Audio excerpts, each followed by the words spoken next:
우리 성도님들 이렇게 만나게 되어 반갑습니다. 주의 사랑으로 사랑합니다. 오늘 말씀은 에스겔 47장 11절에서 14절 너희 기업을 다시 찾으라 라는 제목으로 말씀을 같이 상고하겠습니다. 여호와께서는 에스겔에게 환상 하나를 보여주십니다. 여기 47장 1절부터 쭉 나오는데 성전 문지방 밑에서부터 물이 스며들듯이 새어 나오는 것을 보여주십니다. 이 물이 성전 문지방에서 나와서 점점 차고 처음에는 발목, 그 다음에는 무릎, 그 다음에는 허리, 그 다음에는 사람이 건널 수 없는 큰 강이 되는 것을 에스겔에게 보여주십니다. 그리고 말씀하시기를 이 강이 흘러 가는 곳마다, 이 강물이 닿는 곳마다 생명의 역사가 일어나고 회복될 것이다 라고 말씀해 주십니다. 그러면서 오늘 말씀을 하신 겁니다. 여기 11절에서 12절에 살아날 자와 살아나지 못할 자를 말씀해 주십니다. 여기 11절에 보면 진펄과 개펄은 되살아나지 못하고 소금 땅이 된다고 말씀하십니다. 이 진펄은 단어 그대로의 뜻은 진흙, 구덩이를 말하고 개펄은 물 웅덩이를 말합니다. 우리나라 바다에 있는 개펄과 같습니다. 그래서 바닷물을 머금고 있으면서 겉으로는 땅인데 밟으면 푹푹 빠지고 중간 상태에 있는 땅이 진펄과 개펄입니다. 이 진펄과 개펄은 실제로 사해바다 주변에 있는 땅들이었습니다. 이 사해바다는 바닷물이 고여있는 곳으로서 염도가 아주 강했고 이 바다 쪽에 비가 많이 오면 바닷물이 수시로 넘쳤습니다. 바닷물이 넘칠 때 이 진펄과 개펄에 그 소금기 많은 물이 들어오게 되고 웅덩이같이 되어 있기 때문에 소금물이 빠져나가지 못하고 거기에서 햇빛에 의해 말라버리게 됩니다. 소금물이 마르면 뭐가 남겠습니까? 소금이 남고 소금 땅이 되는 겁니다. 그래서 소금이 강하기 때문에 아무런 생명체가 살아날 수가 없고 죽어있는 죽은 땅이 됨을 우리에게 가르쳐 주십니다. 이 진펄과 개펄은 분명 여호와의 성전에서 생수가 흘러 넘치고 그 생수가 지나가는데도 생수를 받지 않고 소금물을 받아서 소금물만 머금고 있기 때문에 생명의 역사가 없는 겁니다. 이것은 오늘날 우리의 심령 상태를 가리키는 겁니다.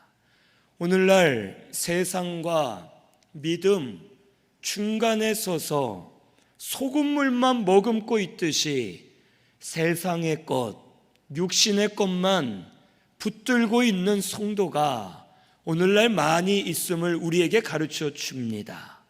이러한 성도는 생명의 역사가 없습니다. 교회는 나오지만 그 영은 살지 못하고 심령은 죽어가고 생명의 역사가 아무것도 없기 때문에 여전히 강팍하고 메마르고 무거운 짐을 메고 살고 어두움 가운데서 살 수밖에 없는 자임을 우리에게 가르쳐 주십니다.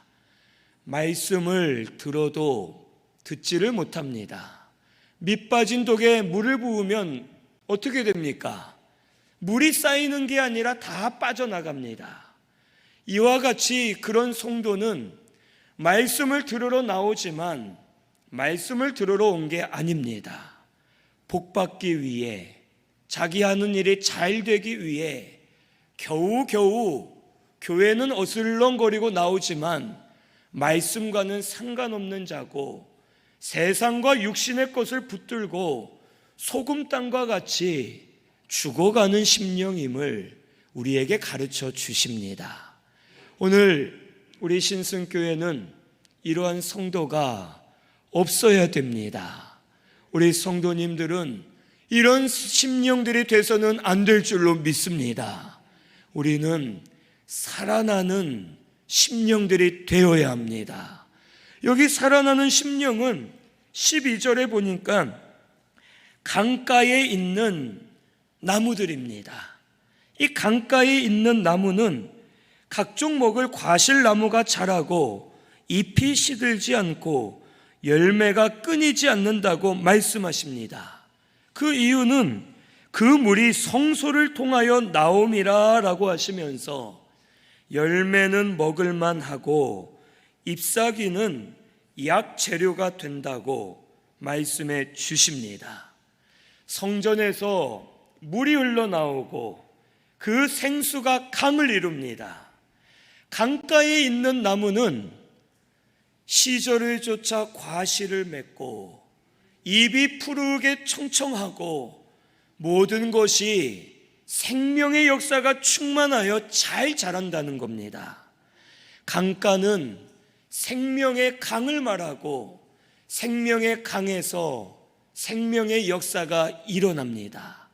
이것은 오늘날 우리 성도들 가운데 진리와 영감으로 생명의 역사가 일어나는 것을 말합니다. 진리는 하나님 말씀입니다. 영감은 성령의 역사입니다. 성령께서 하나님의 말씀을 우리 속에 역사하실 때 그 말씀이 생명이 있고 능력이 있게 우리 가운데 역사하는 겁니다. 말씀이 역사되면 말씀이 빛으로 임하기 때문에 우리 속에 어두움이 사라지게 됩니다. 말씀이 임하면 말씀에 생명이 있기 때문에 죽은 자가 살아나는 겁니다. 병든 자가 치료를 받습니다. 연약한 자가 힘을 얻고 마음 상한 자가 위로받고 살아나고 회복되는 역사가 일어나게 되는 것입니다. 그래서 우리 성도는 하나님의 말씀을 가까이 해야 되고, 말씀을 가까이 할 때 기도하기를 성령님, 이 말씀 우리에게 깨닫게 해 주십시오, 우리에게 역사되게 해 주십시오 하고 성령님의 역사를 구하며 말씀을 들어야 되는 겁니다. 그러면 말씀의 능력이 우리 성도님들 가운데 역사될 줄로 믿습니다. 이러한 성도가 되시기를 바랍니다. 하나님의 생수는 지금도 강과 같이 흐르고 있습니다. 생수가 흐르지 않아서 우리가 못 먹는 것이 아닙니다. 하나님은 지금도 하나님의 영적 성전에서 생수를 흘려보내고 계시고 우리 주위에 생수의 강이 흐르고 있습니다. 문제는 우리가 그 물을 떠먹지 못하는 겁니다. 아무리 좋은 샘이 있어도, 그 옆에 내가 서 있어도 내가 물을 떠먹지 않으면 못 먹는 겁니다.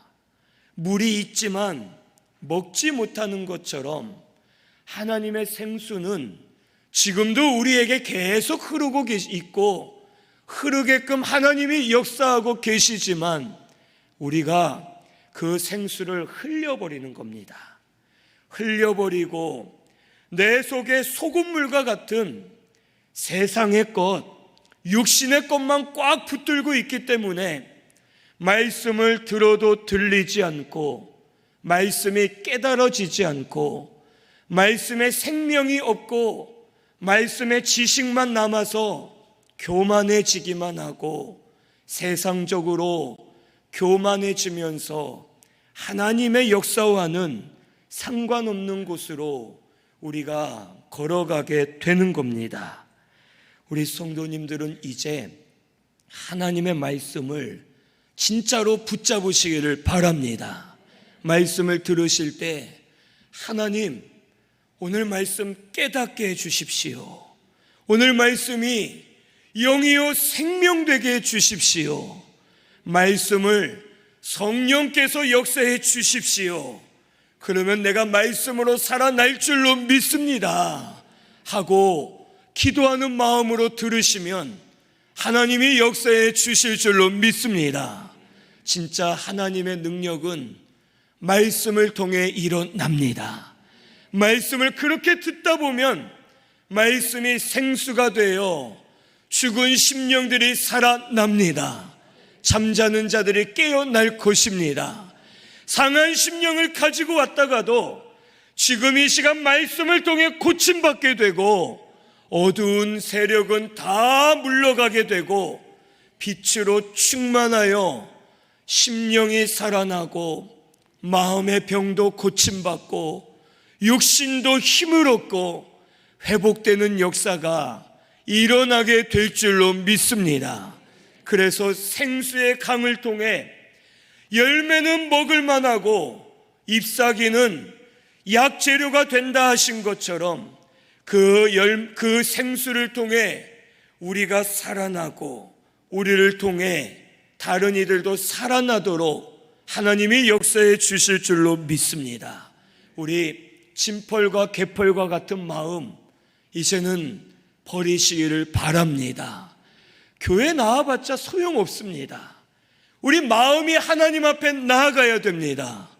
옷을 찢는 것이 중요한 게 아니라 마음을 찢어야 됩니다. 말로 회개하는 게 중요한 게 아니라 마음 중심으로 회개해야 되는 겁니다. 그래야 우리가 살고 하나님 말씀이 생수의 강이 되어서 이 시간도 생수의 강이 우리 속에 막 흘러넘쳐서 살아나는 역사가 지금 이 시간 일어나게 되기를 바랍니다. 말씀을 믿고 깨달아 그 말씀으로 살아나시고 열매를 많이 맺는 우리 성도님들 되시기를 바랍니다. 여기 13절에서 14절에 보면 이 땅이 너희의 기업이 된다고 말씀하십니다. 여기 보니까 13절에 여호와께서 말씀하시기를 너희는 이 경계선대로 이스라엘 12지파에게 이 땅을 나누어 기업이 되게 하되 요셉에게는 두 몫이라고 말씀하십니다. 이 말이 갑자기 요셉을 특별히 언급하십니다. 그 이유는 요셉이 이스라엘 12지파에 들어가지 못하고 대신 요셉의 두 아들이 들어갔기 때문에 두 몫이라고 말씀하신 겁니다. 이스라엘 12지파는 본래 야곱의 12아들들의 그 계통을 따라 12지파가 된 겁니다. 그런데 야곱의 아들들 중에 빠진 지파가 있습니다. 그 지파가 레위 지파입니다. 레위 지파는 하나님 섬기는 일을 해야 되기 때문에 12지파에 속하지 못하고 하나님께 속한 지파가 되어 11지파가 됩니다. 그리고 이 중에 요셉이 그의 이름이 빠지면 10지파가 되고 거기에 요셉의 두 아들 에브라임과 므낫세가 각각의 지파로 포함되기 때문에 12지파로 완성이 되는 겁니다. 근데 이 요셉을 보면 요셉은 장자도 아니고 그가 뭐 뛰어난 사람도 아닙니다. 어릴 때에는 하나님이 보여주신 것을 경솔하게 얘기하기도 하고 그가 뭐 힘이 좋거나 체격이 좋은 것도 아니고 요셉은 보잘것없는 사람이었습니다. 심지어는 형들에게 미움을 받아 죽임을 당할 뻔하고 노예로 팔려갔고 노예 생활, 죄수 생활 아주 비천한 삶을 살았습니다. 그는 서열로도 12명의 아들들 중에 11번째 아들입니다. 요셉은 보잘것없습니다. 그런데 하나님은 그에게 두 몫을 주신 겁니다. 그 이유가 뭡니까? 요셉은 세상적으로는 볼 것이 없지만 하나님이 꿈을 통해 보여주신 약속, 하나님의 말씀을 생명으로 여기고 그 말씀을 붙드는 겁니다. 노예가 되어도, 죄수가 되어도, 형들에게 버림을 받았어도, 가족들과 떨어져 지냈어도 그는 끝까지 말씀을 붙들고 하나님을 경외하면서 믿음으로 살았습니다. 그리고는 애굽의 총리가 되었고, 그가 자기 가족들을 살리는 자가 되었고, 하나님의 영광을 드러내는 자가 되었습니다. 그래서 하나님은 요셉에게 특별히 더 하나님의 기업을 2배로 주신 겁니다. 이 말은 우리가 하나님의 은혜, 하나님의 기업을 받으려면 세상 조건은 중요하지 않다는 겁니다. 세상적으로 잘나고 못나고 상관없습니다. 세상적으로 가지고 못 가지고 상관없습니다. 제가 고등학생 때까지 여자만 있으면 말을 못하는 성격이었습니다. 상상이 되십니까? 지금 이렇게 많은 분들 앞에서 말씀을 전하지만 여자가 한 명만 있어도 말을 못하고 가만히 있는 성격이었습니다. 하나님이 쓰시려면 되는 겁니다. 하나님께서 세상의 조건을 보고 역사하지 않으십니다. 못해도, 없어도, 가지지 않았어도 하나님의 말씀을 붙들고 하나님을 경외하며 믿음으로 살면 하나님이 영적 기업을 주실 줄로 믿습니다. 이것을 꼭 믿으시기를 바랍니다. 이걸 알려주시는 겁니다. 진펄과 개펄과 같은 마음을 버리고 너희는 생수를 받아 마셔라. 말씀을 생수로 마시면 강가에 있는 나무와 같이 되어서 너희들에게 요셉에게 2배를 준 것처럼 말씀을 붙들고 생수의 강 안에 사는 자는 하나님이 더 많은 생명을 주시고 은혜를 주시고 더 많은 영적 기업 주실 것을 우리에게 약속해 주시는 겁니다. 세상 것으로는 되지 않습니다. 하나님이 주셔야지만 우리가 받을 수 있는 것이고, 하나님이 주시면 불가능해 보여도 될 줄로 믿고 하나님의 말씀을 붙드는 우리 모든 성도님들 되시기를 바랍니다. 그러면 하나님께서 역사해 주실 줄로 믿습니다. 여기 보니까 14절에 내가 옛적에 내 손을 들어 맹세하여 이 땅을 너희 조상들에게 주겠다고 하였나니라고 말씀하십니다. 이 말은 이 기업을 주실 것인데 이 기업, 이 땅을 이미 조상들에게 약속했고 줬다는 뜻입니다. 그런데 이것을 다시 주시겠다는 겁니다. 그 이유는 이스라엘 백성들이 하나님이 주신 약속의 기업을 빼앗겨버리고 잃어버렸기 때문임을 우리에게 말씀해 주십니다. 이스라엘은 이미 하나님의 약속의 땅을 받았습니다. 가나안 땅에 들어갔고 그곳에서 하나님을 섬겼습니다. 그런데 이들이 교만하여지고 하나님을 떠나 말씀을 무시해서 결국 약속의 땅을 빼앗기고 이스라엘 백성들은 바벨론의 포로로 끌려가고 약속의 땅은 황폐하게 변하게 되었습니다. 하나님은 이미 받았던 은혜가 너희에게 있다는 뜻입니다. 그 은혜를 다시 회복시켜 주마라고 이스라엘 백성들에게 약속해 주시는 겁니다. 오늘 우리도 받은 은혜가 없는 것이 아니라 많지만 우리가 깨닫지 못하고 그 은혜를 빼앗겨 버렸음을 오늘 우리가 알아야 됩니다. 우리 성도님들 자신을 돌아보면 받은 은혜가 많습니다. 하나님이 주신 은혜가 많습니다. 그 은혜를 빼앗기지 말고 은혜를 붙들고 은혜 안에 살려고 힘쓰는 우리 성도님들이 되시기를 바랍니다. 빼앗겼던 은혜를 다시 찾기는 어렵습니다. 처음에는 하나님이 무조건 은혜 주십니다. 무조건적으로 값없이 은혜를 베풀어 주시는데, 은혜를 빼앗기고 다시 찾기 위해서는 그때에는 내가 노력하고 힘쓰고 고난도 있게 되는 겁니다. 다시 찾는 것이 쉽지가 않습니다. 하지만 다시 찾으려고 힘쓰고 사모함으로 하나님 앞에 나아가면 하나님께서 생수의 강이 다시 흐르게 하셔서 빼앗겼던 은혜가 회복되게 하시고 새로운 은혜가 임하게 하셔서 살아나도록 역사해 주실 줄로 믿습니다. 모세는 두 돌판을 처음 주실 때 하나님이 다 예비하셨습니다.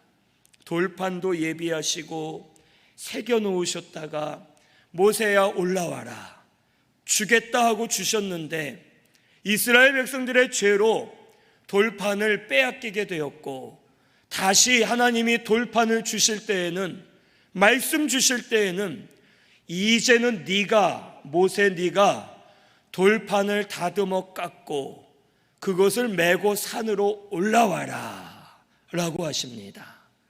모세가 돌 깎을 동안 그 무거운 돌을 2개나 짊어지고 산꼭대기로 올라가는 동안 얼마나 힘들었겠습니까? 하나님이 주신 은혜를 다시 받으려면 이와 같이 힘써야 되는구나 라는 것을 깨닫게 되었을 겁니다. 오늘 우리도 이와 같습니다. 처음 은혜는 거저 주시지만 우리가 이제 다시 은혜 받기 위해서는 우리도 힘써야 됨을 깨달아야 되겠습니다. 교회에 나와서 앉아 있는다고 은혜 받는 것이 아닙니다. 절대로 착각하지 마시기를 바랍니다. 말씀을 들으려고 힘써야 됩니다. 교회를 위해 봉사하려고 힘쓰셔야 되고 하나님의 영광을 위해 살려고 믿음으로 힘써야 됩니다. 그러면 생수가 우리 속에 막 흘러넘쳐서 처음에는 발목 정도 찼다가 그 다음에는 무릎, 허리, 가슴까지 찼다가 그 다음에는 내가 건널 수 없는 큰 생수의 강이 되어서 내 심령이 살아나고 가정도 살아나고 가족들도 살아나고 우리 기관이 살아나고 교회가 살아나는 역사가 우리들 가운데 일어나게 될 줄로 믿습니다. 오늘 우리 신승교회에 이런 생명의 역사가 일어나게 되기를 바랍니다. 마음에 근심들만 가득 차 있고 마음에 무거운 짐들만 가득 차 있고 어떻게 하면 돈 벌까? 어떻게 하면 좋은 데 갈까? 어떻게 하면 세상으로 잘 될까? 거기에만 붙잡혀서 어두운 생각 속에 있고 무거운 짐을 지고 눌려서 살아가는 우리 성도님들 많은 줄로 압니다. 이제는 말씀이 생수가 되어 다시 빛 가운데로 들어오시기를 바랍니다. 무거운 짐들 다 내려놓으시고 어두운 생각들 다 사라지고 근심 걱정들 다 사라지고 말씀을 통해 심령의 기쁨이 충만해지고 마음과 정신이 힘을 얻어 밝아지고 내 마음이 기쁨을 누리면서 하나님 은혜로 사는 역사가 우리 성도님들 가운데 일어나게 되기를 바랍니다. 우리나라를 보면 요즘에 잘 살지 않습니까? 요즘에 다 집, 차, 물건들 필요한 거 다 있습니다. 우리나라가 아주 발전하고 잘 사는데 나라가 잘 살면서 동시에 많아진 게 있습니다. 뭔지 아시겠습니까? 뭐 여러 가지가 있겠지만 병원들이 수도 없이 많아졌습니다. 그렇죠? 병원이 그렇게 많아지는데 병원에 환자들이 꽉꽉 차 있습니다. 아파도 기다리다가 죽을 정도로 환자들이 그냥 줄을 서고 있습니다. 왜 그렇습니까? 심령들은 죽어가는 겁니다. 심령들은 죽어가기 때문에 심령이 약해지니 육신도 약해질 수밖에 없고, 결국에는 가진 것이 많아봤자 소용없고 죽으면 다 끝입니다. 100원도 못 가져갑니다. 그걸 아셔야 됩니다. 오늘 우리 성도님들, 먼저는 우리의 심령이 살아야 될 줄로 믿습니다. 생수가 먼저 흘러야 됩니다. 육신의 것 잘 돼봤자 지금은 우리가 소용이 없습니다. 먼저 내 심령이 살아야 되고, 그 다음에 육신의 것이 잘 돼야 그것을 내가 이용하고 다스리면서 하나님 영광을 위해 살 수가 있는 겁니다. 오늘 우리 성도님들, 우리 신순교회 가운데 하나님의 말씀이 생수와 같이 지금 심령 가운데 임하게 되기를 바랍니다. 심령들이 다 살아나게 되기를 바랍니다. 그래서 새로워지고 힘을 얻는 우리 모든 성도님들 되시기를 바랍니다. 여기 15절, 14절 하반절에 보면 너희는 공평하게 나누어 기업을 삼으라고 말씀하십니다. 이 공평하다라는 단어가 나오는데, 이 공평이 뭘까요? 하나님이 말씀하시는 성경에 나오는 공평은 똑같이 나누는 게 공평이 아닙니다. 이스라엘 백성들 12지파를 땅을 주셨는데 다 달랐습니다. 어느 지파는 되게 넓었고, 어느 지파는 아주 좁았고, 어느 지파는 가장자리였고, 어느 지파는 중심자리였고, 어느 지파는 옆에 요단강이 있었고, 어느 지파는 산지만 가득한 곳이었고, 다 달랐습니다. 그런데 하나님은 공평하게 나누어 주었다라고 하시는 겁니다. 그 이유가 뭡니까? 뭐겠습니까? 땅이 중요한 게 아니라는 겁니다. 땅이 산지이고 크고 좁고 이게 중요한 것이 아니고, 가나안 땅이 약속의 땅인 이유가 뭐냐?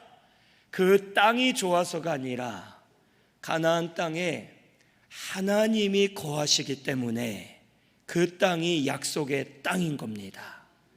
많이 주고 적게 주고가 문제가 아니라 하나님이 함께 하시는 것이 진짜 우리가 살 길이고 우리에게 복임을 가르쳐 주시는 겁니다. 자격이 없을 땐 줄 수 없을 때도 있습니다. 만약에 우리 여기 똑같이 뭘 나누어 줬다고 하면 그것으로 유익하게 사용하는 분도 있고 그것으로 악한 일에 사용하는 분도 있을 겁니다. 똑같이가 공평이 아니라 나에게 맞게끔 하나님이 나에게 유익되게 주신 것이 공평하고 합당하게 주신 것임을 오늘 우리 깨달아야 되겠습니다. 하나님은 우리 모든 것을 보고 계십니다. 나보다도 나를 더 잘 아시는 하나님이십니다.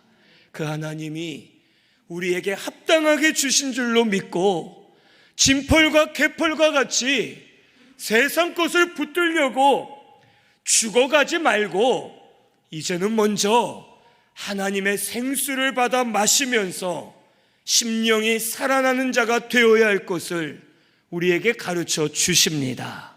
오늘 우리 세상 것보다 먼저 하나님의 말씀을 찾고 구하는 우리 성도님들 꼭 되시기를 바랍니다. 살아나게 될 겁니다. 살아나게 하셔서 열매들을 막 맺게 하시고 생명의 역사가 끊이지 않도록 우리 심령, 가정, 우리 기업이나 학교, 우리 기관, 교회 안에 이 모든 역사를 하나님이 이루어 주실 줄로 믿습니다. 우리 먼저 심령이 사는 우리 성도님들 되셔서 영적 기업을 다시 회복하시기를 바랍니다. 우리에게 주신 은혜를 회복해야 됩니다. 다시 회복해서 살아나시고 믿음으로 잘 세워져 가는 저와 우리 성도님들 꼭 되시기를 바랍니다. 우리 말씀 생각하면서 통성으로 같이 기도하겠습니다.